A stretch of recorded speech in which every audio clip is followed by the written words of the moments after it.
Okay guys, welcome to your first video tutorial. Today we're going to knock over 3 of the first dot points. They're to do with the development impact of software solutions, and our first topic is social and ethical issues. These are the 3 dot points we're going to cover today. What I would like you to do this year is every time we cover a dot point, I would like you to cross it off or mark it off somehow on the syllabus. You've been given the syllabus document in your HSC package folder that you downloaded on the first day. It is your responsibility to keep track of this. Every time we cover a dot point, I want you to cross it off. These dot points are also cover all possible questions they could ask you in the HSC. You will only ever be asked to recognise the effects. Okay? You'll never be asked to analyse the impact of inappropriately developed software on users. You'll only ever be asked to identify it. You're not going to have to describe it. You're not going to have to explain it, only identify what they are. So when I go through this content with you, I am only identifying the impact and I'm only identifying the effect. It is your ability with my information to recognise the general effects. Okay, so let's begin. Okay. The first thing is we're going to do some background information for you to be able to recognise the effects of software solutions on society. Okay, it kind of goes without saying that everything that we do now is impacted by technology, and I don't want to be one of those annoying people standing going, technology is in everything we do, because I know that you already know that. But it honestly is just that. Sometimes it gets easy to forget how much of an impact that technology failing would have on our society. So technology impacts on absolutely everything. You think, oh yeah, I do my work on a computer. Oh, congratulations. Here's the things you don't think about. The distribution of gas and water around our city is totally managed on software systems. The distribution of our electricity is totally dependent on software systems. The way that we communicate, contact each other is totally dependent on software systems. Our electrical appliances are dependent on electricity, which is dependent on software systems. All the lights in New South Wales, in Sydney, I was about to say New South Wales. All the lights in Sydney are controlled, all the traffic controls come out of one place in Eastern Creek, which location is not known and it is subcontracted by a company. I watched a documentary about it. That company has a software system that manages, that tracks trends, that responds to sensors in the ground. You have a whole lots of people there that also watch and manage the traffic through a software system. All the traffic lights are not managed by hand, but they are managed by a software system. Imagine if the person who created that software system didn't consider everything. Imagine they did a rush job. Imagine they didn't create the proper security mechanisms that are needed to sustain a system like that, and that system was hacked into maliciously. What ramifications would that have? All the traffic lights down. It's a domino effect. The traffic lights go down, people can't get home, people get angry, someone has a fight, there's a car accident because people don't know where they're going. The effects of technology failing can be very, very pervasive. When I was in year 10, so not all that much younger than you, I got my very first mobile. It was a Nokia 3310. You could play Snake on it. You could send someone a message on it. You could call someone. That's about it. Today, smartphones are very, very different. My smartphone is my watch, my bank, my conversations, my photo album, my music player, my internet, my torch, my calculator, my transport. It is my data, my friends, my timetable, a map of everything I do and everywhere I go and every person I usually see. All of that on one device. All of that managed by one operating system. The reliance that we have on technology is profound. And it leads us, all that reliance leads us into the next section that we're going to look at, which is the impacts and effects. We're going to go to the flip end. We're going to identify, you need to be able to identify the impact of inappropriately developed software on users. What impact does crap software have on users? Okay, the first thing and some of the stuff that you're going to do today is on the Y2K problem. This is something my friend was involved in, and what a treat it was.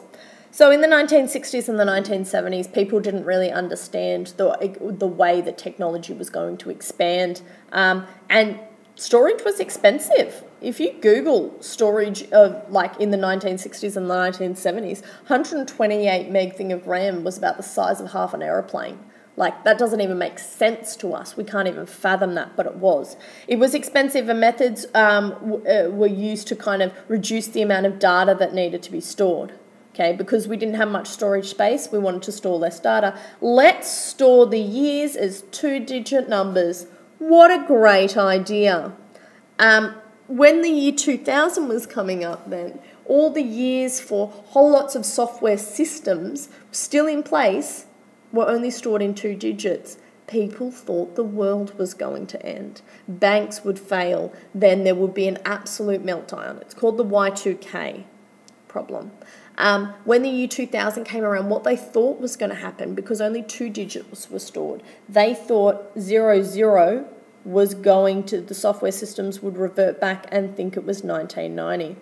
I'm not going to give too much more away because part of the stuff that you're doing today is looking at the Y2K problem, but seriously, poor software solution. Poor software solution always means potential catastrophic problems for the end user. Okay. The other type of impact of inappropriate software is what you need to understand. It's called malicious software. There are so many terms that you would have heard: spyware, viruses, bugs, worms. Okay, they're all different. Sorry, they're kind of like license agreements. There's heaps of them. They all sound kind of similar, but you need to know the difference. Here's the difference.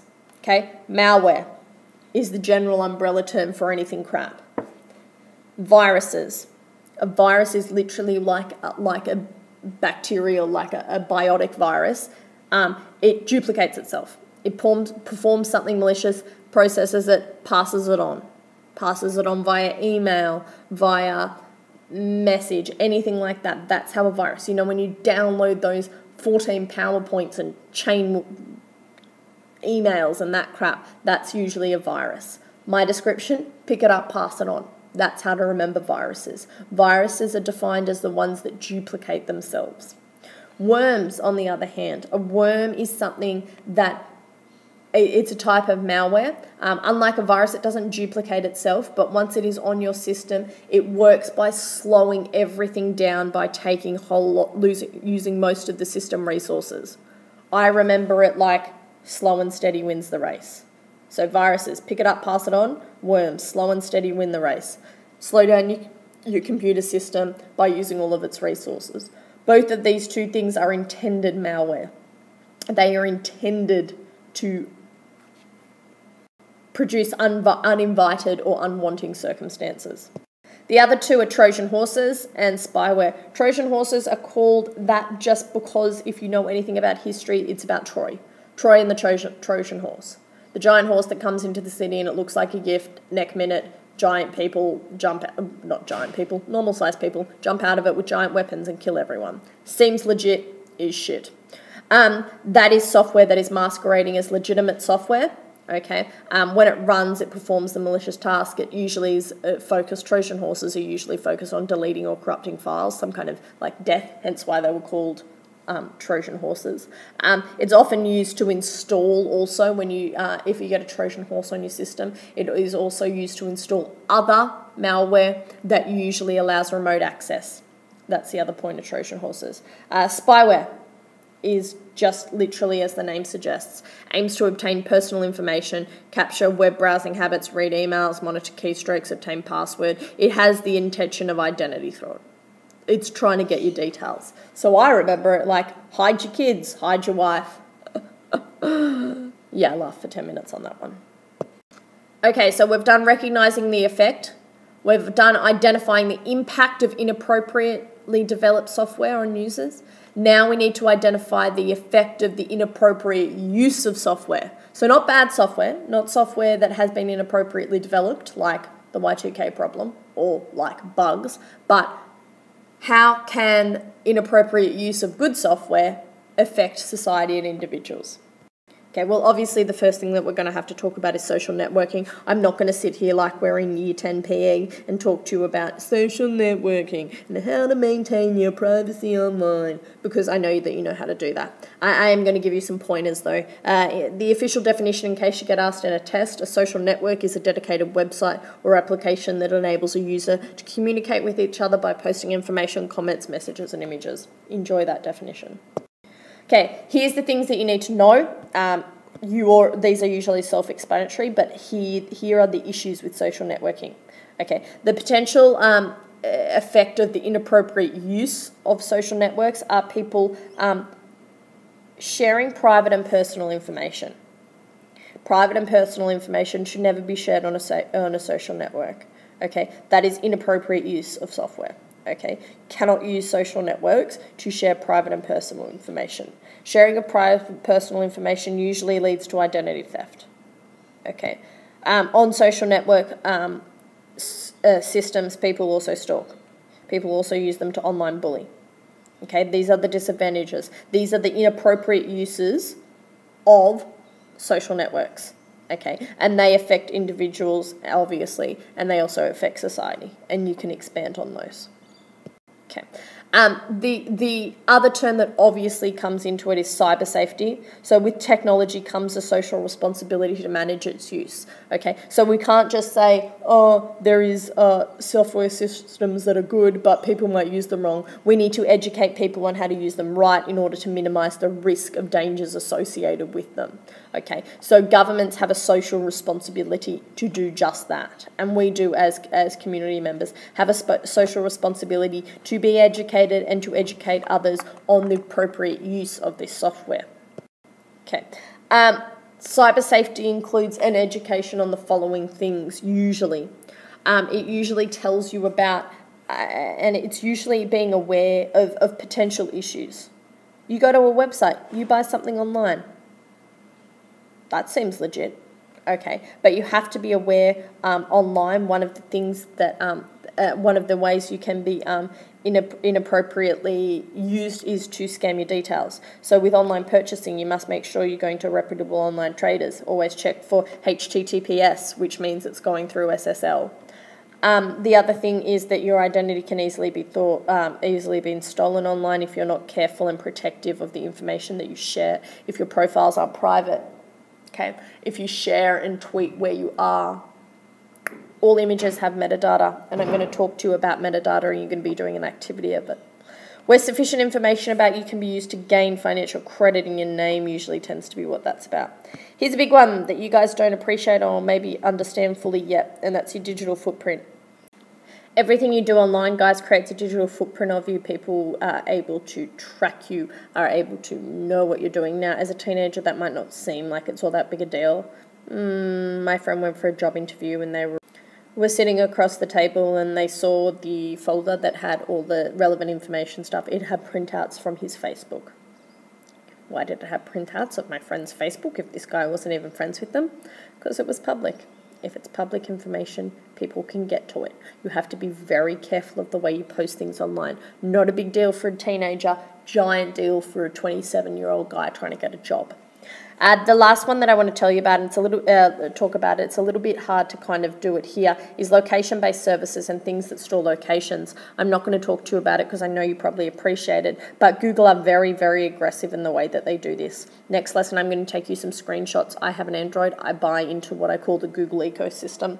Okay, I've left a screenshot in this folder of just one day, just one day of my location history, just because I'm carrying my phone around with me, and how much it tracks and how it knows everywhere I go. It knows where I work, it knows where I live, it knows my routes in the morning, it knows the coffee shop I go to on the weekend. I get a message in the morning to tell me if there's any traffic on the way to my coffee shop. That's how crazy data mining Google are. And that's something that you have to be very careful of, how you use that and how that could potentially be tampered. I mean, someone gets my email password, which I change every 5 days. Someone gets my email password, they get all that information about me. They know everything. They can track where I go, they can track what I do, they know where I work, they know where I go to school. My whole identity could easily been either taken with identity theft, or I could be in some way maliciously harmed. It's pretty crazy. Okay, the last thing is a bit of an annoying one, but it's one I do have to go through because it's on the syllabus. The last thing that you have to be careful of is evaluating information that's available to you through the internet. Okay, you know it's the interwebs. There is bias, unsupported, unverifiable, misleading, incorrect information. Okay, if you ever try and Google an ailment that you have, a sore throat, okay, I don't know, a cut on your leg, you'll probably find out that you're dying, usually of cancer or AIDS, which is really nice. So what you do really have to ask yourself, and these are the things, unfortunately, sometimes they do ask this in the HSC, so you do need to know these. The questions that you ask yourself: who's the author? What's the date of the information? What's the intended audience? Is the information accurate? What's the purpose of it? Okay, they're the things: author, date, audience, accuracy, purpose. Okay, they're the things you have to ask yourself. And that's it, guys. That's all the content that you really need to know and understand for the first 3 syllabus dot points.